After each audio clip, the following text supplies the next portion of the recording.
Let's be real, 2025 is packed with sleek polymer pistols, micro compacts with red dots, and high-capacity 9mm mags you could use as tent stakes. But somehow, the 45 ACP is still here, still kicking, and still commanding respect. In a world obsessed with capacity and velocity, this round takes its time, and still drops threats like a bag of bricks. It's subsonic friendly, great for suppressors, and it's got a recoil you can actually manage, especially in something like a full-size 1911 or a tricked-out carbine.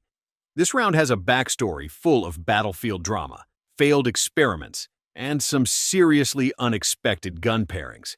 It was almost a revolver cartridge. It starred in gangster movies and trench warfare. It's been suppressed, stretched, shortened, hot-rodded, and stuffed into everything from Tommy guns to lever-action rifles. Shooters keep coming back to it. Why? Because there's history, there's reliability, and there's a certain satisfaction that comes from launching a fat 230 grain pill that's been battle-proven since before your granddad was born. While everyone else is chasing the newest plastic fantastic, the 45 ACP just keeps doing what it's always done, getting the job done with style. So, before you brush this cartridge off as just an old-school bruiser, stick around, because the 45 ACP has secrets that even seasoned shooters have never heard. When most folks think of the 45 ACP, they picture a 1911 or maybe a chunky Glock. What they don't expect is a shoulder-fired rifle slinging fat pistol rounds. But yep, it's real, and it's surprisingly effective. Enter the Marlin Camp carbine, a cult favorite from the 1980s and 90s, chambered in both 9mm and 45 ACP. The 45 version was especially loved because it took standard 1911 mags. Simple blowback design, wood furniture, and just enough quirkiness to make you smile. It was perfect for home defense, truck guns, or just chewing up soda cans at the range. But it doesn't stop there. Some serious tinkerers have taken things to another level by converting Marlin 1894 lever-action rifles to chamber 45 ACP. Yeah, a lever gun firing a rimless semi-auto pistol cartridge. That's like putting a V8 in a go-kart. It involves rebarreling, modifying the lifter and action, and a bit of black magic. But when it works, it works.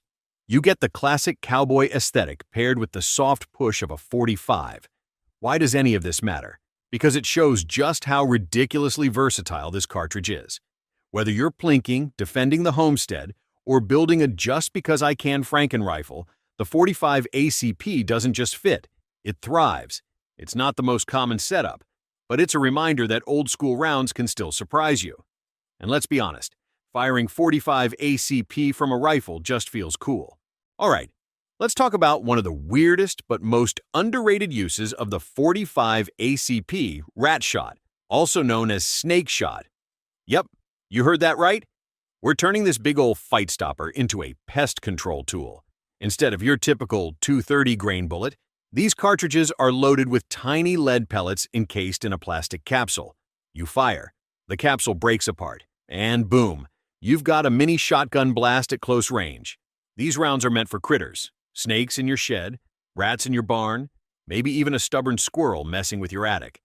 At a distance of 10 feet or less, they pattern wide and hit soft, which means less risk to your property, your pets, or your ankles. They don't penetrate much. But that's the point. You're not trying to punch through drywall. You're trying to stop a slithering intruder. Now, don't expect flawless function in your semi-auto. Many pistols won't cycle properly with Ratshot, since it doesn't produce the recoil or back pressure needed. Revolvers? They eat it up no problem.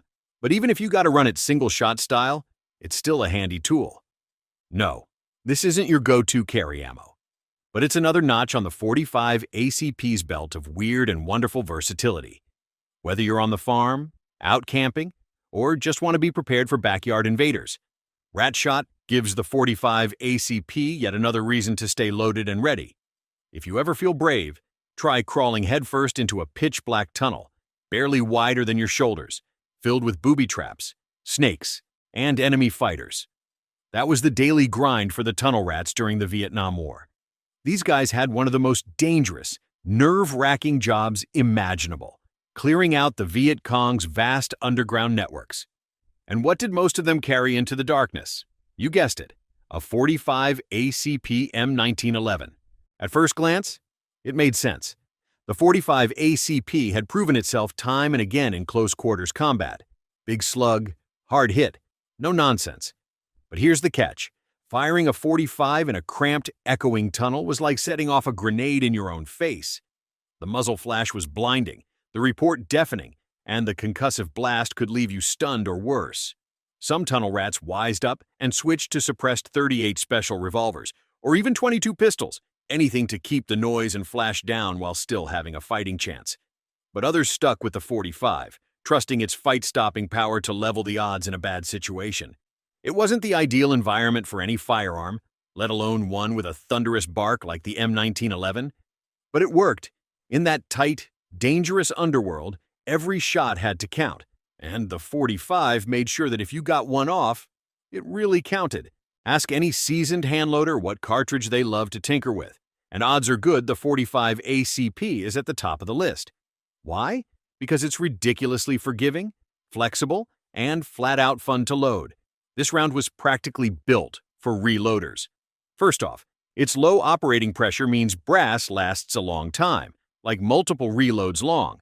You're not running the risk of splitting cases every few firings like you might with a hot 357 or a spicy 10 mil. The 45 ACP is laid back, slow, and soft on components. And that straight-walled, rimless design, it makes resizing and feeding an absolute breeze in semi-autos. You get fewer jams, fewer headaches, and a lot more time to enjoy your range day. Bullet weights? Take your pick. You can load light 155 grain screamers or the good old 230 grain hardball, and everything in between. Whether you're building match ammo, defensive rounds, or ultra-quiet suppressed loads, the 45 ACP plays along beautifully.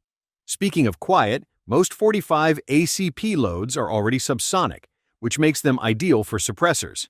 That means you can handcraft your own whisper rounds without sacrificing stopping power. It's also a cartridge that leaves lots of room to experiment. Powder choice, recoil tuning, and accuracy tweaks. It's all on the table. So if you're the kind of shooter who likes to geek out with calipers and chronographs, this round will keep you busy and satisfied. The 45 ACP isn't just a gun guy's favorite, it's a reloader's playground.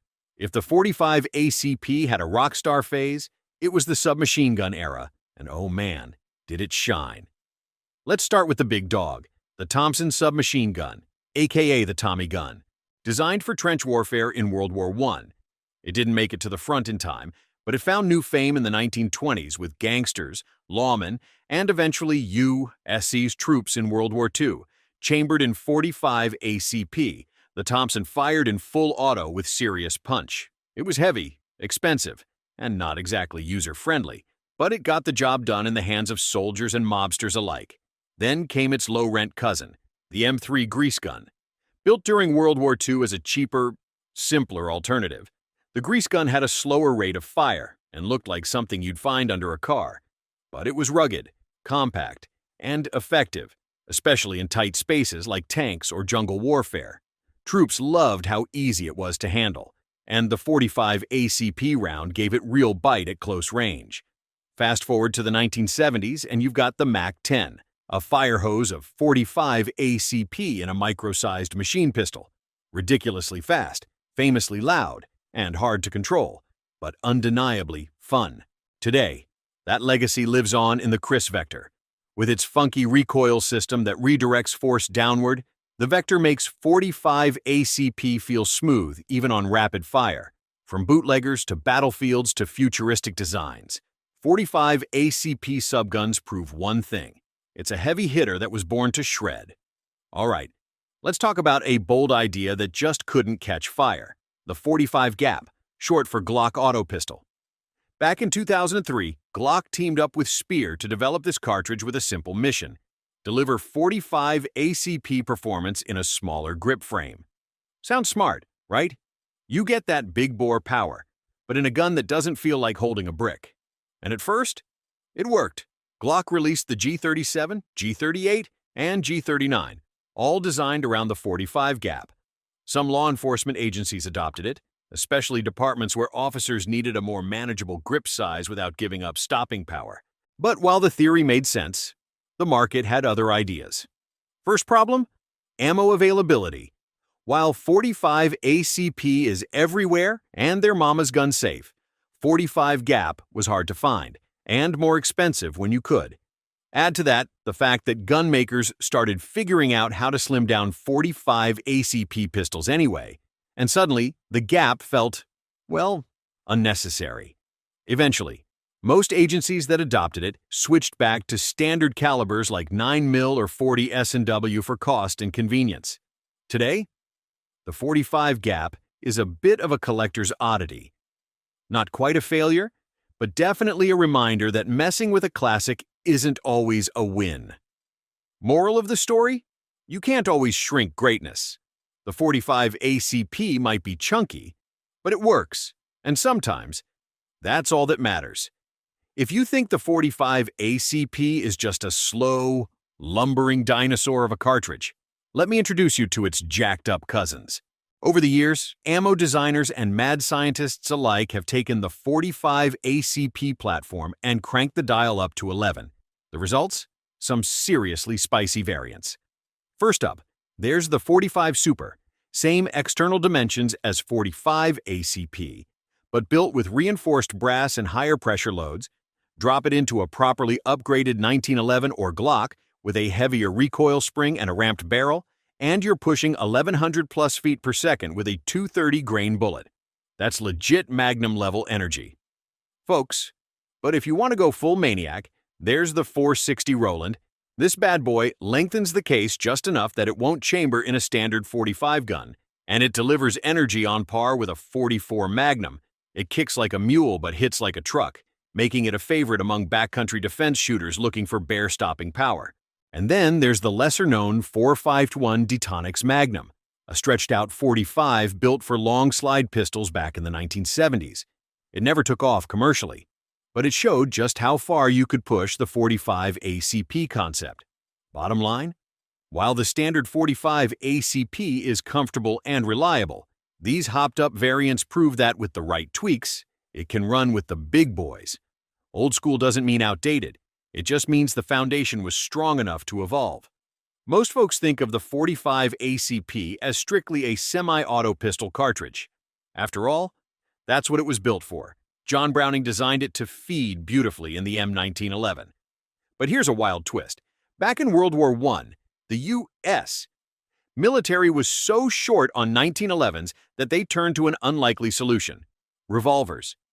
Colt and Smith & Wesson were asked to modify their large-frame revolvers to chamber the 45 ACP. That sounds like a terrible idea at first glance. Why? Because 45 ACP is rimless, and revolvers rely on that rim to hold and eject rounds. Without it, you've basically got a handful of cartridges stuck in the cylinder. The fix? The brilliant invention of half-moon clips. Little steel clips that held 3 rounds apiece and allowed the cartridges to sit properly in the chambers and eject all together. It was a simple but game-changing solution. The resulting guns were the M1917 revolvers, and they weren't just stopgaps. They were effective, rugged sidearms that served in both World Wars, Korea, and even with tunnel rats in Vietnam. Later, ammo manufacturers introduced the 45 auto rim, essentially 45 ACP with a built-in rim, so revolver shooters wouldn't need clips at all. These wheel guns proved that the 45 ACP wasn't just a one-platform wonder. It could cross over and perform where it wasn't meant to be. And honestly, they're still fun as hell to shoot. Classic design, big bullet, simple mechanics. It just works. Let's talk about the elephant in the room. Or maybe the mule, depending on who you ask. The 45 ACP has a reputation for kicking like a beast. You'll hear folks at the range say things like, "It'll rock your wrist," or "That's too much gun for a beginner." But here's the truth. The 45 ACP's recoil is way more hype than hurt. Sure, it's got more punch than a 9mm, but it's a slow, heavy recoil, not the sharp snap you get from something like a 40 S&W or 10mm. A standard 45 ACP round sends a 230 grain bullet downrange at around 830 feet per second. That's subsonic, low pressure, and designed more for momentum than speed. It's like a freight train. You feel it, but it doesn't knock you off your feet. Now factor in the gun. A full-size steel frame pistol like a 1911? That thing soaks up recoil like a sponge. With proper grip and stance, knees bent, elbows locked in, leaning forward, you can shoot a .45 all day without flinching. New shooters are often surprised how comfortable it actually feels. Sure, drop a .45 into a tiny polymer carry gun and it'll bark a bit louder. But even then, it's manageable with a little practice. The real kicker here? Recoil is subjective. What feels like a cannon to one shooter feels like a mild thump to another. Bottom line, don't let the .45's reputation fool you. Shoot it once, and you'll see. It's more bark than bite. Let's bring it home with the reason the .45 ACP exists in the first place, and why it became the backbone of American sidearms for generations.